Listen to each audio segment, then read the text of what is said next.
The betting, the not so much anymore, is more down to my own fault. I need to get studying again to get the edge back. But yeah, it's a great product. I love the exchange. It's really, in my opinion, one of the better bookmakers, if not the best bookmaker out there.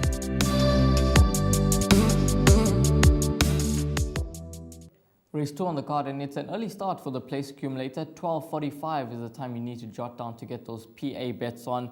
1200 meters is the distance for race number 2, which is a maiden plate for the fillies and mares. Catch KZN Racing via live streaming on www.galloptv.co.za. In this lineup, we have 3 2-year-olds that take on the older horses. Number 5, Aditi. Number 7, Princess Maha. And the 8, Little Miss KJ. Starting with the 2-year-olds, how do you think they could fare in this lineup? Do you think that they could possibly be good enough to beat the older horses? Yeah, of the 2-year-olds, I'm just having a look at the way these trainers are thinking these days. Of course, now 2-year-olds in open company, you'll see more and more of this happen over the next few months, especially in KZN, once these visiting trainers bring down these young horses, and they're not shy to try them against older company, especially in the maidens, because we're not saying that the maidens are sometimes weak races, but it looks like the ideal opportunity for them to try and get it right. Of the 2-year-olds, I think Aditi could be the right filly if you're looking to follow a 2-year-old in the race. And Little Miss KJ, after a disappointing last start, did put in a promising introduction. I don't know what went wrong last time out, but it was just one pace throughout.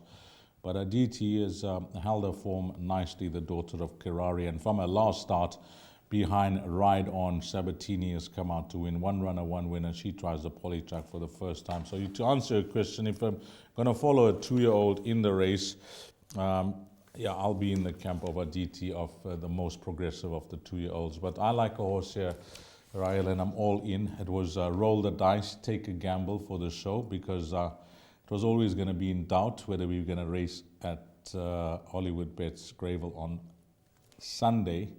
And when you had a look at the weather forecast, well, I said, let's take a chance. Picara will be down.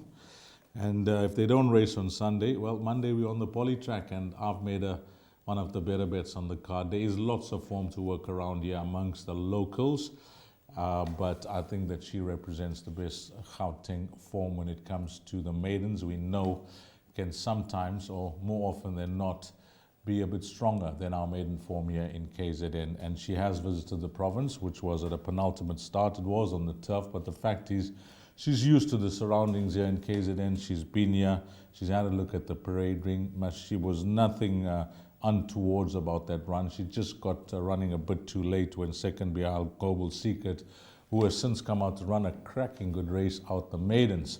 So that was a good second behind Global Secret. And Warren Kennedy, well, he gets the chance on her, and he is our champion jockey-elect. So I'm all in here. I don't see any problems with 1200 meters at all. I mentioned there's lots of form to work around. Adina from the Guard Puller stable, you can make a case for her. I mentioned the 2-year-old Aditi, Regina's Angel as well, while she's had many chances. Even this filly at the bottom, County Kildare for Wendy Whitehead, I expect much better than I saw last time out from this filly. And then the first timer, Double Dream. I'll just give you some pedigree analysis there. Rael, the dam won 3 times from 1,000 up to 1,100 meters. She's a half-sister to Warpath, who won 3 times over 1,000. Beloved Country winning 5 from 1,000 up to 1,400 meters. And Captain Hindsight, a 6-time winner, 1,000 to 1,400. I'll keep a very close eye on this first-timer. In fact, I'm going to take a stance. I don't know anything about the first-timer from Vaughan Marshall's Yard, but if Picara doesn't win, I'll make the first-timer the danger.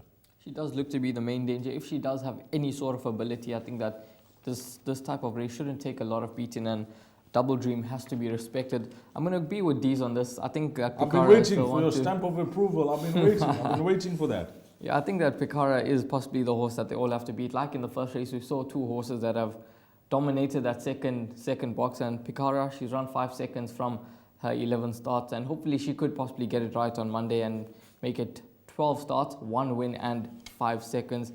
She does seem to be the horse to beat. Warren Kennedy is aboard, and he's riding extremely well at the moment, so don't think that Picara can be ignored at all. And then possibly for trifectas and quartets, I'd throw in the well-exposed and well-tried number 6, Regina's Angels. She's a filly that can show pace on a day, and she could possibly stay on in the closing stages. She does run well over the 1200 meter trip, so possibly just include her into trifectas and quartets. But these did touch on the 2, Adina from the Gartpilla yard. She tries the poly track. We'll see how she handles the turn over 1200 meters, and if she does handle it, she'll possibly be in the shake-up. But if it isn't Pikara, it is possibly the first timer in the form of Double Dream in the first leg of the PA.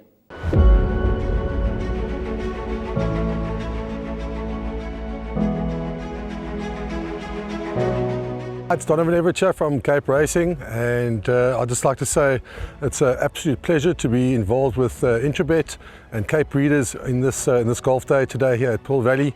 It's fantastic for the industry to see all the relevant stakeholders coming down and having a good time and networking, and it's exactly what the industry needs right now in terms of moving forward and recreating some positivity to take us forward into the next year.